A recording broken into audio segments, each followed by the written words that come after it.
Hey y'all, so I'm going to do a quick aquarium setup, fish keeping video. I'm not an expert, but those of you that have followed my channel for a while know that I do a lot of research on whatever it is that I'm interested in at the time, and then I like to share my knowledge with you guys.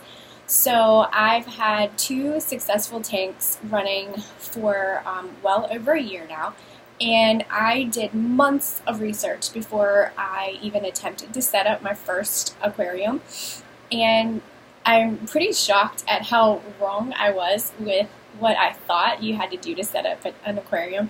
And so I just wanted to let you guys know a little bit about what you need and what you need to do, and it's going to be a pretty quick video.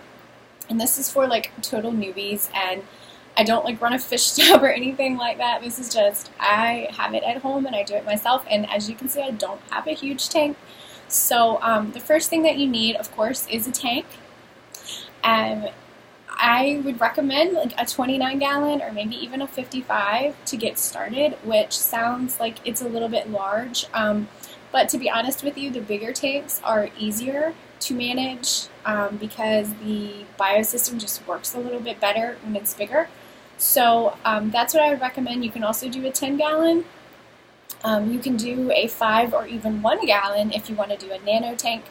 But if you decide on one of those sizes, you are very limited to the fish that you can get. In fact, even this is a 29.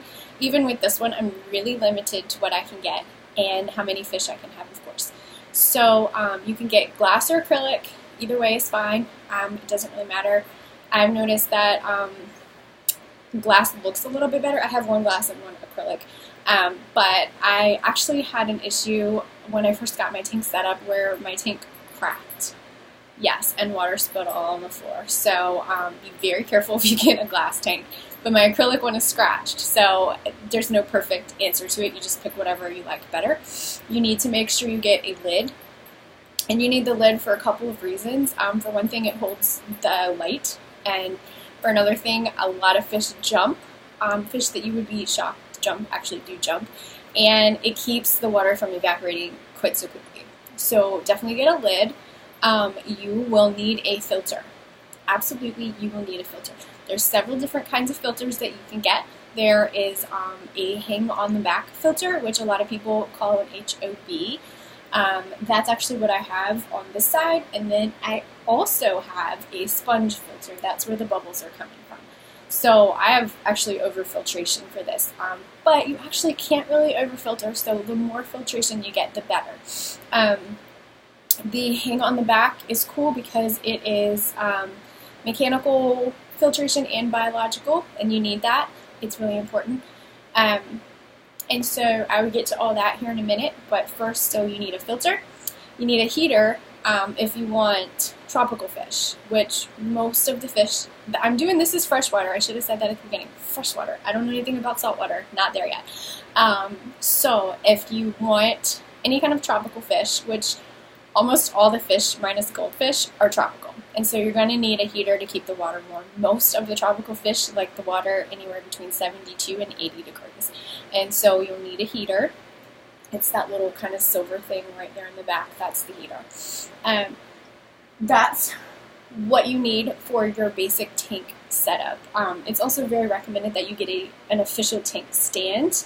The reason is it helps keep it even, and the reason that I had my tank crack when I first set it up was because I didn't use an official tank stand, and it was making the tank a little bit uneven, and it just caused it to crack. So please use an official stand. Tanks get really heavy really quickly, so a basic idea of how much it's going to weigh is it's like 10 pounds per gallon, I think, and so this one being almost 30 gallons, it probably weighs like over 300 pounds just with water, and then you can see I have decor. So this tank probably weighs closer to 350, 375 pounds. So think about that when you're thinking of where to place it, especially if you get a really large tank. Think about can the floor hold it? You got to think about those things.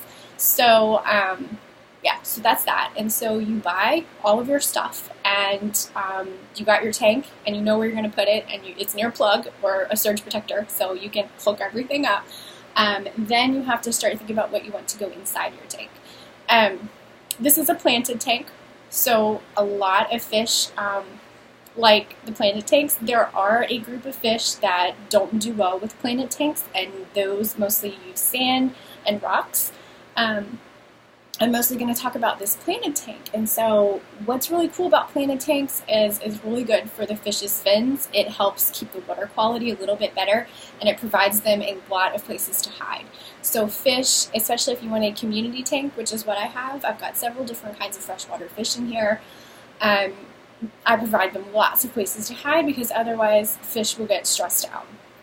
And so if you want to go the planted tank route, you need the bottom layer here is called substrate. And so I actually have a mixture. I have a special kind of like a dirt mixture that is good for plant growth. And then the next layer I actually kind of have like some gravel type stuff. And then I actually put sand on top. And so my substrate, and the reason that I put sand on top is because I have some Cory catfish in here, and it's better for their little barbells because it can, you know, on the thing, and it's better for them to have something soft. And plus I think sand is cool. A lot of my fish actually like playing in it. And so you need to put your substrate down first.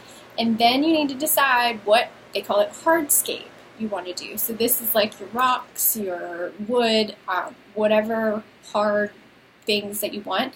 And so you kind of play with that. And it's better actually to do it before you fill it up. So I would suggest when you're first setting up your tank that you put everything in it the way you think you want it as far as hardscapes go. Quick tip, if you're going to use substrate, which you should, wash it, and wash it some more before you put it in there. There's one kind, it's like an eco, I can't remember what it is. I don't think you have to wash that one, but anything else, please wash, because I basically failed at my first tank setup because I didn't wash it, and it was literally looked like a pond. Like you could not see anything. It was just all black and brown because I had no idea you had to wash it. So I had to redo everything, and it was a lot of work, so please wash your substrate first. Also, wash your decorations before you put them in, and be careful what you wash them in because you don't want to put chemicals in your water that are going to hurt your fish. So I would suggest using your dechlorinator, which you need to use. I'm going to get to that here in a minute, but wash your everything that you're going to put in the tank in the dechlorinator and not really with any other soaps because otherwise you're hurting your fish. Okay, so that's your hardscape. So after you do that, you fill up your tank and do it really slowly so it doesn't kind of mess everything up. And then you can decide about your plants. And yeah, so put the plants where you want them. Try not to move them too much because uprooting them, it's just like in a garden, it's harder on the roots. And so, okay, so then you get your whole tank set up, right? And it's the way you want it. Can you add fish? No. Now, some people will say you can right away, but here's the thing, and this is what I didn't know about, and this is what was probably the hardest thing for me to understand, and I'm still kind of grasping it and things that can mess it up. So there is something called a nitrogen cycle. So basically, what this means is that your tank can sustain itself by this cycle that you would find in nature. So basically what it is it's like ammonia, nitrates and nitrites are all in your tank, and there are beneficial bacteria that will grow, that will basically eat the bad stuff. So all the toxins, the beneficial bacteria will eat. That will keep your tank going, keep it clean, keep it healthy, and keep the water safe for the fish. So you can do a fish in cycle, but it's actually not recommended because it's really hard on the fish, and you'll lose a lot of fish, and even the ones you don't lose will come away with like some permanent damage. Plus, it's just really mean to put the fish in there when you know the water is going to be toxic and get toxic. So what happens is, okay, so let me back up. There are some things that you can use to start the process. There's some additives you can add, and you basically have to wait. So it takes 6 to 8 weeks to get your cycle going and get it completed. It's a really long time to wait, I know, and it sucks looking at an empty tank, but it is so worth it. And I definitely waited to do mine. And so what you do is you can either just start putting water, not water, you can start putting food in your tank, and then as it decomposes, it'll release the ammonia, and then the cycle will kind of just start on its own. There are also stuff at a fish tank that you can add, at a fish store that you can add into your tank that will help jumpstart this cycle. You can also ask one of your fish keeping friends for a little bit of their sponge filters or other kind of media that is in their tank, because that will have the bacteria already grown, and it will just kind of continue to grow until it's what you need. So you'll need to get a water testing kit. The liquid ones work way better, and you need to test your water periodically. And what you want, well, what you'll see, this is what you'll see. So first you'll see your ammonia start to rise. So the first couple days your ammonia is going to go up. And then you're going to see your nitrates go up. And then you'll eventually see your nitrates go up. So basically, once you start seeing nitrates, then you know that your tank is starting to cycle. And then what you eventually are looking for is ammonia of 0, nitrate of 0, and nitrates, you do want some. You want between 5 and 10, sometimes up to 20. Anything more than that you don't want. So that's what you're looking for, and once you hit that, then you can add your fish in. Some things to note, and I've actually lost several fish over the last year due to cycle crashes. If you add too many fish at once, then the bacteria can't keep up and your water will get toxic. If you take your filter out and clean it out, then sometimes you will get rid of the bacteria. If you do any big changes to your tank, you're risking a cycle. So crashing the cycle, and so you have to be very careful, especially when you're cleaning out your filter.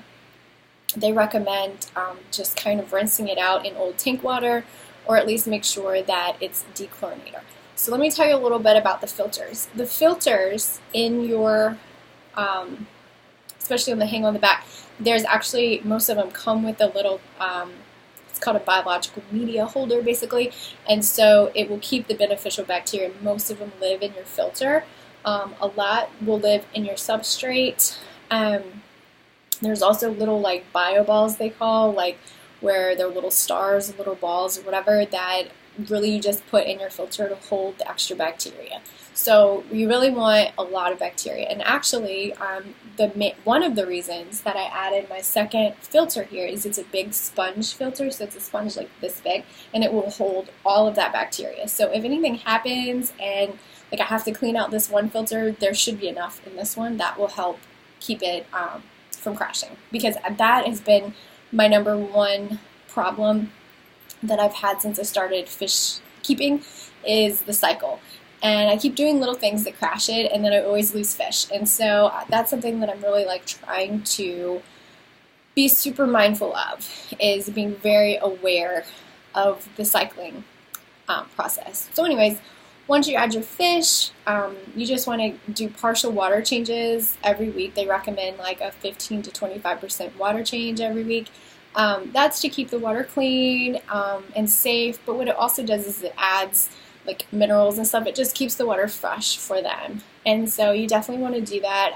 I'll admit there's been some times, especially in the winter, like when it was really cold, it was hard for me to like get in the tank and do it. So there was a couple weeks where I would go a few weeks without doing a water change, and that's okay, especially if you've got good enough filtration, but definitely try to do it at least every week. And when you do that, make sure you vacuum up your substrate, because a lot of toxic stuff can build up in there.